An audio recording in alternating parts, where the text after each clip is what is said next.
ये कोई काल्पनिक कहानी या फिल्म की कहानी नहीं, बल्कि आंखों से देखा सच है।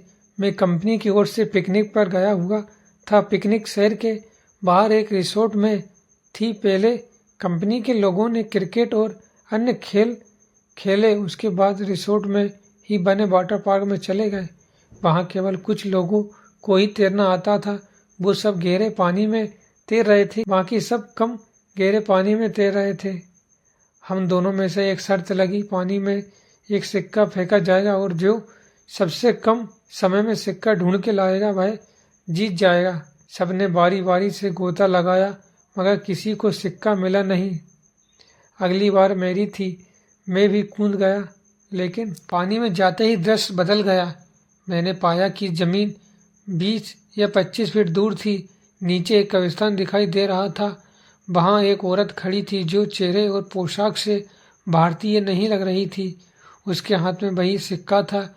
वह अपना हाथ ऊपर की ओर करके खड़ी थी। ऐसा लग रहा था कि वो मुझे ही सिक्का देने के लिए खड़ी हो। मैं जैसे ही आगे बढ़ा जा रहा था, कुछ ही क्षणों में उसके करीब था और मैंने उसके हाथ से सिक्का ले लिया और जैसे ही मैं वापस आने लगा, उसने मेरा हाथ पकड़कर खींच लिया। अब उसका और मेरा चेहरा आमने सामने था। एक ही पल में उसका चेहरा बदल गया और एक भयानक रूप ले लिया। उसकी आंखों से खून निकल रहा था और उसके चेहरे पर एक भयानक सी मुस्कान थी। मैंने डर की कोई सीमा नहीं थी। मैं डर के मारे कांप गया। मैंने झटके से अपना हाथ छुड़ाया।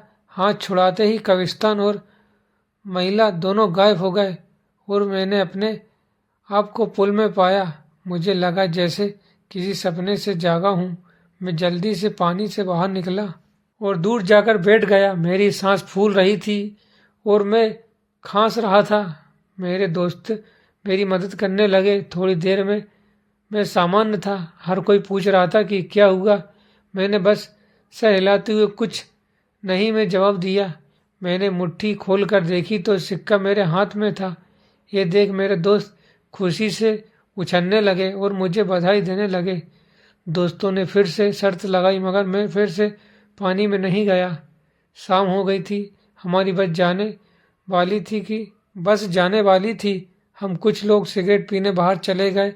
मेरे दोस्त मजाक कर रहे थे, जोर जोर से हंस रहे थे। सामने खड़े एक अंकल हमारी बातें गौर से सुन रहे थे और बीच बीच में तड़का भी मार रहे थे।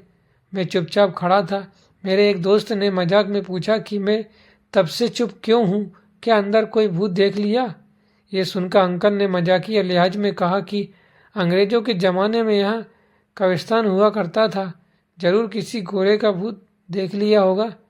ये सुनकर सब हंसने लगे, मगर मुझको यकीन हो गया था कि जो मैंने देखा वह मेरा वहम नहीं था।